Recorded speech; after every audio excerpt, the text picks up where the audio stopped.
20 साल एनडीए के राज को हो गया बिहार में, 11 साल केंद्र में, लेकिन बिहार सबसे गरीब,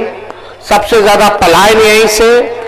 सबसे ज्यादा बेरोजगारी बिहार में, प्रति व्यक्ति आय में सबसे कम, किसानों के आय में सबसे कम, मजदूर बदहाल है, शिक्षा चिकित्सा चौपट हो चुका है, लोग जो है बाहर जा रहे हैं कमाने के लिए, यहाँ अपराध जो है चरम सीमा पर बढ़ गया है, भ्रष्टाचार चरम सीमा पर है, ब्लॉक थाने चले जाइए बिना घूस दिए हुए कोई काम नहीं हो रहा है, दाखिल खारिज जो ये सरकार करा रही है, कितना सीओ साहब को घूस देना पड़ रहा है, बिना घूस दिए हुए कोई काम नहीं हो रहा है, घूसखोरी बढ़ी है कि नहीं बढ़ी है?